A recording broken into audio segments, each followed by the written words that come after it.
नमस्कार और the deep dive में आपका स्वागत है। आज हम भारत की भौगोलिक और ऐतिहासिक पहचान की परतों को खोलने वाले हैं। जी।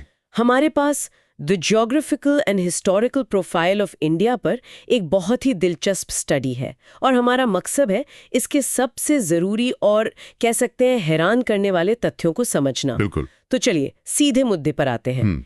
एक चीज़ जो मुझे हमेशा से बहुत दिलचस्प लगती है वो है इस देश के नाम। इतने सारे नाम क्यों हैं? भारत, इंडिया, हिंदुस्तान, हर नाम के पीछे एक कहानी है। हाँ, एक पूरी कहानी। तो यहीं से शुरू करते हैं। बिल्कुल। और ये कहानियां हमें सीधे इतिहास और भूगोल के संगम पर ले जाती हैं।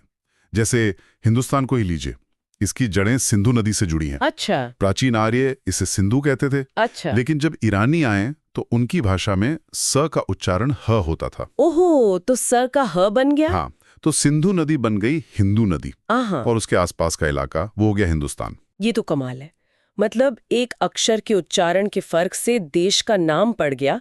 लेकिन ये थोड़ा अजीब नहीं कि हमारे दो सबसे मशहूर नाम हिंदुस्तान और इंडिया दूसरों के दिए हुए हैं। भारत ही शायद हमारा अपना सबसे पुराना नाम है। आपका सवाल बहुत दिलचस्प है और ये सीधा मुद्दे की जड़ पर चोट करता है। इंडिया नाम का सफर भी सिंधु नदी से ही शुरू होता है, पर ये यूरोप से होकर हम तक पहुंचा। कैसे? जो ग्रीक लोग थे वो सिंधु को इंडोस कहते थे और रोमन? इंडस। इंडस। जी, यही शब्द जब यूरोपीय भाषाओं में फैला तो इंडिया बन गया। और भारत? हमारे संविधान ने भी इसी नाम को अपनाया है ना। जी, भारत या भारतवर्ष का जिक्र तो हमारे सबसे पुराने ग्रंथों में, पुराणों और महाभारत में, हाँ बिल्कुल वहीं मिलता है। इसे महान राजा भरत के नाम से जोड़ा जाता है।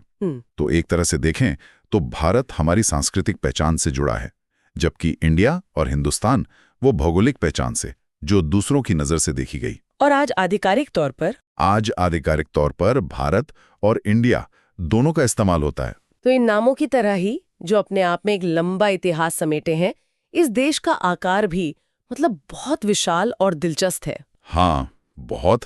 आखिर कितना बड़ा है भारत दुनिया के नक्शे पर? आकार की बात करें तो आंकड़े सच में चौंकाने वाले हैं।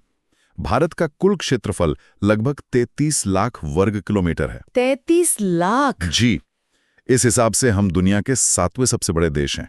हमसे बड़े सिर्फ 6 देश हैं: रूस, कनाडा, चीन, अमेरिका, ब्राजील और ऑस्ट्रेलिया। 7वां सबसे बड़ा, और आबादी में हम दुनिया का लगभग 17% हिस्सा है। हाँ, 2011 की जनगणना के अनुसार। ये आंकड़े तो दिमाग घुमा देते हैं। मतलब दुनिया का हर छठा इंसान भारतीय है। बिल्कुल। और यहीं पर एक बहुत दिलचस्प बात सामने आती है। क्या? हमारे पास दुनिया की कुल जमीन का सिर्फ 2.4% हिस्सा है, लेकिन हम दुनिया की लगभग 17% आबादी को संभालते हैं।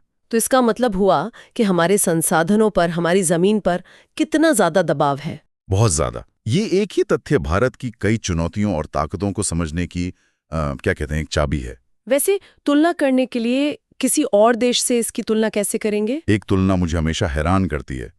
भारत इंग्लैंड से 12 गुना बड़ा है। 12 गुना? जी, ये सोचने में भी कमाल लगता है। एक देश जिसने हम पर सालों तक राज किया, वो हमारे सामने आकार में कितना छोटा है। वाकई ये नजरिया ही बदल देता है। और देश के अंदर इसका फैलाव कैसा है? मतलब उत्तर से दक्षिण और पूर्व से पश्चिम। इसका फैलाव भी इसके विशाल आकार को ही दिखाता है। कश्मीर से कन्याकुमारी तक की दूरी 3200 किलोमीटर से ज्यादा है। 3000 किलोमीटर से भी ज्यादा। और अरुणाचल से गुजरात तक की चौड़ाई लगभग 3000 किलोमीटर है। इतना बड़ा फैलाव, इसका मतलब तो समय पर भी असर पड़ता होगा। हाँ, और यही वो बात है जहाँ भूगोल हमारी रोजमर्रा की जिंदगी को छूता है। भारत के पूर्वी और पश्चिमी छोर के बीच लगभग 30 डिग्री देशांतर का फर्क है। 30 डिग्री? इसका सीधा मतलब है कि दोनों जगहों के स्थानीय समय में करीब 2 घंटे का अंतर होता है। 2 घंटे? जी। अगर अरुणाचल प्रदेश में सुबह 5 बजे सूरज उगता है तो गुजरात में समझिए कि उसी वक्त सुबह के 7 बज रहे होंगे। तो फिर पूरे देश में घड़ियां एक साथ कैसे चलती हैं? ये कैसे मैनेज होता है? इसी मुश्किल को हल करने के लिए भारतीय मानक समय यानी IST बनाया गया। अच्छा। देश के लगभग बीच से गुजरने वाली 82 डिग्री 30 पूर्वी देशांतर रेखा के समय को पूरे देश का मानक समय मान लिया गया, ताकि दफ्तर, ट्रेनें और फ्लाइट्स सब एक ही समय पर चल सके। बिल्कुल सही। मैं एक और बात देख रही हूँ हमारे स्रोत में, भारत का सबसे दक्षिणी सिरा तो मुख्य भूमि पर है ही नहीं। बिल्कुल सही पकड़ो आपने। भारत का सबसे दक्षिणी बिंदु, जिसे इंदिरा पॉइंट कहते हैं, वो अंडमान और निकोबार द्वीप समूह में है। और इससे पहले कुछ और कहते थे? हाँ, इससे पहले पिग्मेलियन पॉइंट के नाम से जाना जाता था। तो ये सिर्फ आंकड़े नहीं हैं, ये भारत की वो पहचान है जो दुनिया के नक्शे पर इसे एक खास जगह देती है। इसका रणनीतिक महत्व क्या है? इसका महत्व बहुत गहरा है और इसकी शुरुआत होती है हिंद महासागर से। भारत 3 तरफ से समुद्र से घिरा है और हिंद महासागर के बिल्कुल सिर पर बैठा है। और ये दुनिया का इकलौता देश है। जी, इकलौता देश है जिसके नाम पर एक पूरे महासागर का नाम है। ये तो सच में अनोखी बात है। मतलब हमारा प्रभाव सिर्फ जमीन पर ही नहीं, बल्कि दुनिया के सबसे बड़े व्यापारिक समुद्री मार्गों पर भी रहा है। बिल्कुल। दुनिया के सबसे व्यस्त समुद्री रास्ते भारत के पास से गुजरते हैं, जो यूरोप को पूर्वी एशिया से जोड़ते हैं। और फिर स्वेज नहर भी तो है। हाँ, जब 19वीं सदी में स्वेज नहर खुली तो भारत की अहमियत और भी बढ़ गई। उस एक नहर ने यूरोप और भारत के बीच की दूरी को करीब 4800 किलोमीटर कम कर दिया। 4800 किलोमीटर? जी, व्यापार मानो पंख लगाकर उड़ने लगा। ये तो हुई समुद्र की बात, लेकिन उत्तर में तो दुनिया की सबसे ऊंची दीवार खड़ी है, हिमालय। उसकी क्या भूमिका है? हिमालय सिर्फ एक पर्वत नहीं बल्कि भारत का एक संरक्षक है। संरक्षक? हाँ, ये एक विशाल जलवायु अवरोधक का काम करता है। सर्दियों में ये मध्य एशिया से आने वाली बर्फीली हवाओं को रोककर हमें जमा देने वाली ठंड से बचाता है। अच्छा, तो ये एक शील्ड की तरह है। एक शील्ड की तरह है, बिल्कुल। और गर्मियों में मानसून का इससे क्या लेना देना है? गर्मियों में ये मानसूनी हवाओं को रोककर उन्हें उत्तर भारत पर बरसने के लिए मजबूर कर देता है। अगर हिमालय ना होता तो शायद उत्तर भारत का एक बड़ा हिस्सा रेगिस्तान होता। ये हमारी कृषि और हमारी नदियों के लिए एक वरदान है। और मुझे लगता है इसने हमारी संस्कृति पर भी गहरा असर डाला होगा। निश्चित रूप से। इसकी ऊंचाई और मुश्किल रास्तों की वजह से भारत की अपनी अलग संस्कृति बाहरी असर से काफी हद तक बची रही। इसने एक तरह से हमारी संस्कृति की हिफाजत की। असाधारण भौगोलिक इकाई बनाते हैं। तो एक तरफ विशाल समुद्र और दूसरी तरफ अभेद्य पर्वत। चलिए, अब बात करते हैं भारत की सीमा और इसके पड़ोसियों की। स्रोत में सीमाओं को 3 तरह से बांटा गया है। हाँ, प्राकृतिक, कृत्रिम और समुद्री। प्राकृतिक सीमा तो साफ है, उत्तर में हिमालय। जी, ये एक ऐसी दीवार है जो हमें चीन, नेपाल, भूटान जैसे देशों से अलग करती है। लेकिन इतिहास तो गवाह है कि कई लोग इसी दीवार को पार करके भारत आए थे। और यही इस दीवार की सबसे दिलचस्प बात है। हिमालय एक दीवार तो था, पर इसमें कुछ दरवाजे भी थे। दरवाजे? मतलब दर्रे? हाँ, दर्रे। खैबर, बोलन जैसे दर्रों से ही आर्य, मंगोल और तुर्क भारत में दाखिल हुए। तो ये सुरक्षा भी देता था और रास्ता भी। और कृत्रिम सीमा का क्या मतलब है? कृत्रिम सीमा का मतलब है वो लाइनें जो नक्शे पर खींची गई। जमीन पर कोई पहाड़ या नदी नहीं थी जो कहे कि यहां से दूसरा देश शुरू। अच्छा, मैन मेड बॉर्डर्स। हाँ, मैन मेड। ये राजनीतिक बंटवारे का नतीजा है, जैसे भारत पाकिस्तान या भारत बांग्लादेश की ज्यादातर सीमा। और हमारी समुद्री सीमा, वो तो बहुत लंबी होगी। बहुत लंबी। मुख्य भूमि और द्वीपों को मिलाकर हमारी तटरेखा 7500 किलोमीटर से भी ज्यादा है। 7500 किलोमीटर? जी। पश्चिम में अरब सागर, पूर्व में बंगाल की खाड़ी और दक्षिण में हिंद महासागर। इन तटों के भी तो अपने अपने नाम हैं। बिल्कुल, जैसे पश्चिमी तट पर कोंकण और मालाबार तट और पूर्वी तट पर कोरोमंडल तट। अब बात करते हैं हमारे पड़ोसियों की।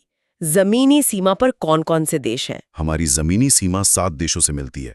उत्तर पश्चिम में पाकिस्तान और अफगानिस्तान, उत्तर पूर्व में चीन, नेपाल और भूटान, और पूर्व में म्यांमार और बांग्लादेश। सबसे लंबी और सबसे छोटी सीमा किस देश के साथ है? ये सवाल अक्सर पूछा जाता है। हाँ, और आंकड़े काफी दिलचस्प हैं। हमारी सबसे लंबी जमीनी सीमा बांग्लादेश के साथ है, 4000 किलोमीटर से भी ज्यादा। और सबसे छोटी? सबसे छोटी अफगानिस्तान के साथ। कितनी है अफगानिस्तान के साथ? सिर्फ 80 किलोमीटर। सिर्फ 80 किलोमीटर। आज के राजनीतिक हालात में ये छोटी सी सीमा भी कितनी ज्यादा मायने रखती है। बिल्कुल। और समुद्र के पार हमारे 2 करीबी पड़ोसी हैं। दक्षिण में श्रीलंका, जो पाक जल संधि से अलग होता है। हाँ, और मालदीव। स्रोत में भारत और चीन के बीच की मैकमोहन रेखा का भी जिक्र है। अच्छा, उसके बारे में क्या बताया गया है? ये बताया गया है कि इसे लेकर चीन के साथ विवाद की स्थिति बनी हुई है, और स्रोत में जो शब्द इस्तेमाल किया गया है वो है चीन की दूषित अभिलाषा।